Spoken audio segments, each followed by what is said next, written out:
আসসালামু আলাইকুম। ভিডিওর শুরুতে সবাইকে সালাম জানাচ্ছি।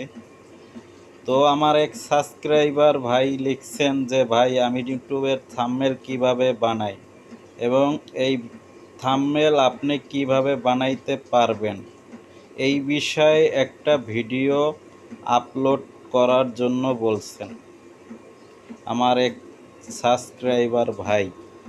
তো সেই ভাইয়ের উদ্দেশ্যে আমি একটা কথা বলি যে ভাই, ইউটিউব এবং ফেসবুক যেখানেই আপনি ভিডিও আপলোড করুন বা ফটো আপলোড করুন, সেই জায়গায় একটা থাম্বনেলের প্রয়োজন হয়। আপনার ভিডিওতে যে ভিউয়ার্সরা ক্লিক করবে একটা থাম্বনেলের উপর ডিপেন্ড কইরা হইলো আপনার ওই ভিডিওটা দেখে।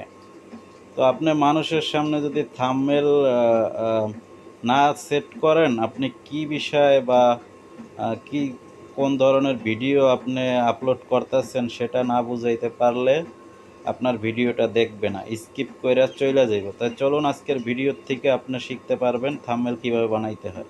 এখন আমি চলে যাচ্ছি সরাসরি আমার প্লে স্টোরে যাইয়া আমি সার্চ বক্সে লিখবো যে পিচার্ট পিচার্ট দিয়ে সার্চ করব, তাহলে আমার সামনে পিচার্ট অ্যাপটাও শো করবে। অ্যাপটা শো করলে আমার এখানে ওপেন দেখাচ্ছে, আমি আগে থেকে ইনস্টল করছি, আপনি ইনস্টল করে নেবেন। তারপরে ফেসবুক দিয়ে লগ ইন কইরা তারপরে এই যে মার্ক করে দিছি অল সিলেক্ট, এখানে ক্লিক করবেন। এখানে ক্লিক করার পর আপনার গ্যালারি শো হবে। গ্যালারি থেকে যেই ফটোটা আপনি থাম্বনেল বানাবেন ওইটা চয়েস করবেন। ওইটা চয়েস করার পর এই জায়গায় টুলস বক্স পাবেন, টুল বক্সে ক্লিক করে দিবেন। তারপর এখানে আপনার সাইজ নিতে হবে, সাইজ নেবেন 169, এটা নেবেন, এটা ইউটিউব সাইজ। এটা এটা নেওয়ার পরে আপনার যেটা করতে হবে, নিচে অপশনগুলো স্ক্রল করে কেসি আইকনকে ক্লিক করে দেবেন। কেসি আইকনে ক্লিক করলে এখানে দুইটা অপশন শো করবে। দুইটা অপশনে আপনি একটা হলো বডি রাখতে চান ফেস সহ নাকি শুধু ফেস। তো আপনি এক নাম্বার অপশনটা চয়েস করে দিবেন, তাহলে বডি ফেস দোনোটাই থাকবে। তাহলে আপনার পিসের ব্যাকগ্রাউন্ড কেটে যাবে। আর ওই কর্নারে ক্লিক করে আপনার সেভ করতে হবে। এই ফটোটা গ্যালারিতে সেভ করতে হবে। সেভ করলে এরকম অ্যাড আসবে, কর্নারে ক্রস আইকন দিয়ে কাইটা এইখানে আপনি চলে যাবেন সেভে যাওয়ার পরবর্তীতে তারপর পাবেন এখানে ওই প্লাস আইকন, নিচে খেয়াল করলে প্লাস আইকনে ক্লিক করলে আপনার এখানে পাবেন সি অলে ক্লিক করে দিবেন। এই যে অ্যারো আইকন দিয়ে আমি যে চিহ্ন দিয়ে দিতেছি, সি অলে ক্লিক করলে আপনার এখানে গ্যালারি শো করবে। গ্যালারি থেকে আপনি যেই ফটোটা একটা ব্যাকগ্রাউন্ড নেবেন, একটা ব্যাকগ্রাউন্ড নিতে আমি এটা একটা স্ক্রিনশট দিয়ে দেখাচ্ছি যে এটা দিয়েই আমি ব্যাকগ্রাউন্ড বানাবো, সাদা একটা কালার। এটার জন্য আমি টুল বক্সে যাব। টুল বক্সে যাওয়ার পরে এখান থেকে আবার সাইজ ক্রপ অপশনে যেয়ে সাইজটা করে নেব। সাইজটা আমি রাখবো ইউটিউব সাইজ 16.9, এটা হলো ইউটিউব সাইজ। তারপর এখানে ট্যাক্স না, এখানে আমি বর্ডার অপশন খুঁজবো। এখানে একটা বর্ডার অপশন আছে, এখানে আপনি ক্লিক করে দিবেন। বর্ডার অপশনে ক্লিক করে দিলে আপনার সামনে বর্ডার অপশনে ক্লিক করার পরবর্তীতেই আপনি দেখবেন যে কি এখানে আপনার অনেকগুলো অপশন শো করতেছে। এখান থেকে এই স্কোয়ার ওই যেখানে মার্ক করছি ওখানে কালার নিতে পারবেন।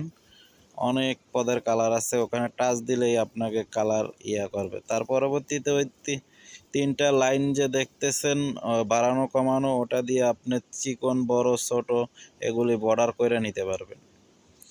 আপনার যেরকম লাগে ওরকম করে নেবেন। তারপর কর্নারে ওই আইকনে টিক মার্ক দিয়ে দিবেন, তারপর এটা সেভ করবেন। এটা সেভ করে গ্যালারিতে করবেন। তো ভাই আমি পরে যেই থাম্বনেলে কাজগুলো করছি আসলে আমার স্ক্রিন রেকর্ডে শো করতেছে না, এজন্য আমি দেখাইতে পারি নাই, এজন্য আরেকটা ভিডিও থেকে আমি বোঝানোর চেষ্টা করতেছি। এরকম অপশনেই থাকবে, সাইডে যেই অপশনগুলো দেখতেছেন এগুলি নিচে পাইবেন।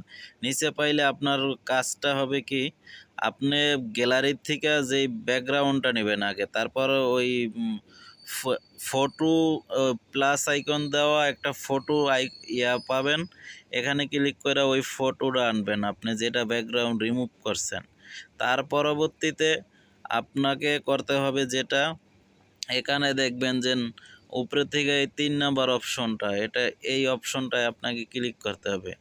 এই অপশনটায় ক্লিক করলে এখানে আপনি অনেকগুলা লোগো পাইবেন প্লেট নেওয়ার জন্য।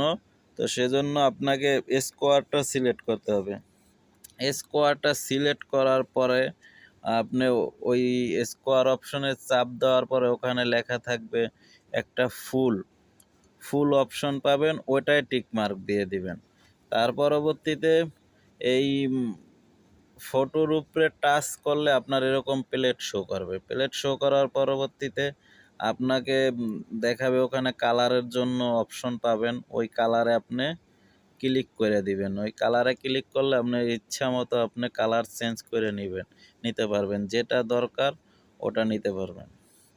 পরবর্তীতে আপনার এই প্লেট নেওয়া শেষ হইলে পরবর্তীতে আপনি টেক্সট অপশন পাবেন, ওখানে আপনি লিখতে পারবেন ইংলিশ এবং কি বাংলায়। এই ভিডিওটা দেখার জন্য সবাইকে অসংখ্য ধন্যবাদ ভাই। এটা না বুঝলে নিচে